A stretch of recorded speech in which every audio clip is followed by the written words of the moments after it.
আমন্ত্ৰণ জনালোঁ আৰু মই আশা কৰোঁ যে ফেব্ৰুৱাৰী মাহত ৰাষ্ট্ৰপতি মহোদয়া আৰু প্ৰধানমন্ত্ৰী মহোদয় দুয়োজনে অসম ভ্ৰমণ কৰিব আৰু অসমৰ বিকাশৰ যাত্ৰাক আৰু এখোপ আগুৱাই লৈ যাব। আমাৰ ৰেডি হৈ আছে, আমাৰ কনচালটেশ্যনো কমপ্লিট আছে। গতিকে ফেব্ৰুৱাৰীৰ 4 তাৰিখৰ পৰা বিধানসভা আৰম্ভ হ'ব আৰু বিধানসভাতে আমি বহু বিবাহ বন্ধৰ বিধেয়কখন সদনত উপস্থাপন আমাৰ NIAৰ সৈতে আমাৰ এটা ৰোহিংগীয়া ইনফ্লেশ্যনৰ ওপৰত আমাৰ এটা গোচৰ আমি NIAক দিছিলোঁ।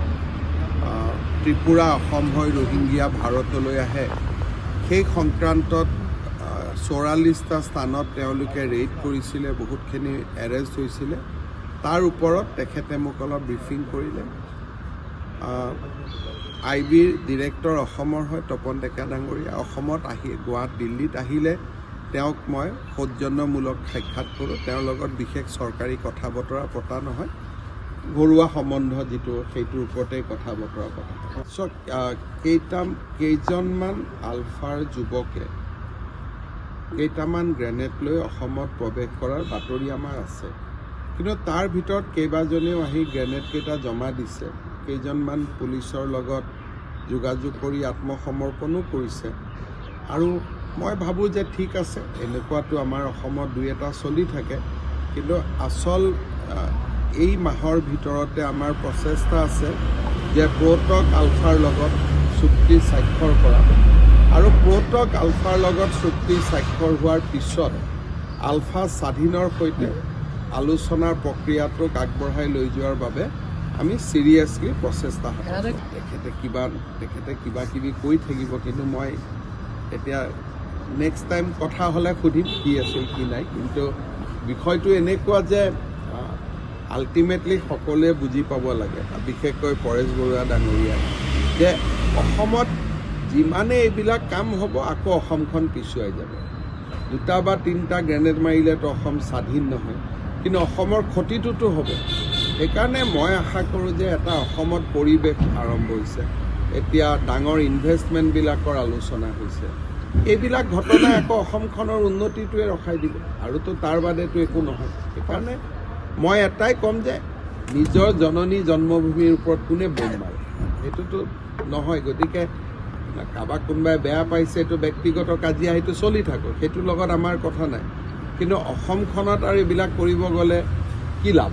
কাৰণে আমন্ত্ৰণ জনালোঁ আৰু মই আশা কৰোঁ যে ফেব্ৰুৱাৰী মাহত ৰাষ্ট্ৰপতি মহোদয়া আৰু প্ৰধানমন্ত্ৰী মহোদয় দুয়োজনে অসম ভ্ৰমণ কৰিব আৰু অসমৰ বিকাশৰ যাত্ৰাক আৰু এখোপ আগুৱাই লৈ যাব। আমাৰ ৰেডি হৈ আছে, আমাৰ কনচালটেশ্যনো কমপ্লিট আছে। গতিকে ফেব্ৰুৱাৰীৰ 4 তাৰিখৰ পৰা বিধানসভা আৰম্ভ হ'ব আৰু বিধানসভাতে আমি বহু বিবাহ বন্ধৰ বিধেয়কখন সদনত উপস্থাপন আমাৰ NIAৰ সৈতে আমাৰ এটা ৰোহিংগীয়া ইনফ্লেশ্যনৰ ওপৰত আমাৰ এটা গোচৰ আমি NIAক দিছিলোঁ।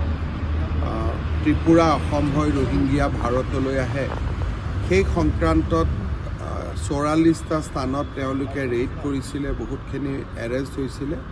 তাৰ ওপৰত তেখেতে মোক অলপ ব্ৰিফিং কৰিলে।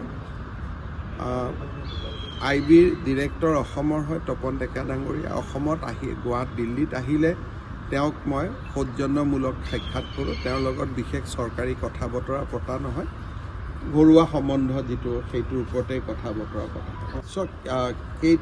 কেইজনমান আলফাৰ যুৱকে কেইটামান গ্ৰেনেড লৈ অসমত প্ৰৱেশ কৰাৰ বাতৰি আমাৰ আছে, কিন্তু তাৰ ভিতৰত কেইবাজনেও আহি গ্ৰেনেডকেইটা জমা দিছে।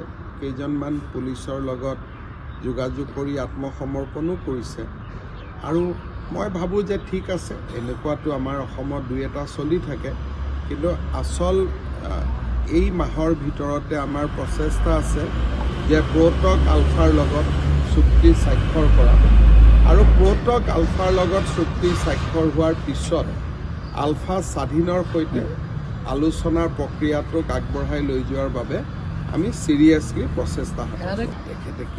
তেখেতে কিবা কিবি কৈ থাকিব, কিন্তু মই এতিয়া নেক্সট টাইম কথা হ'লে সুধিম কি আছিল কি নাই। কিন্তু বিষয়টো এনেকুৱা যে আল্টিমেটলি সকলোৱে বুজি পাব লাগে, বিশেষকৈ পৰেশ বৰুৱা ডাঙৰীয়াই, যে অসমত যিমানে এইবিলাক কাম হ'ব আকৌ অসমখন পিছুৱাই যাব।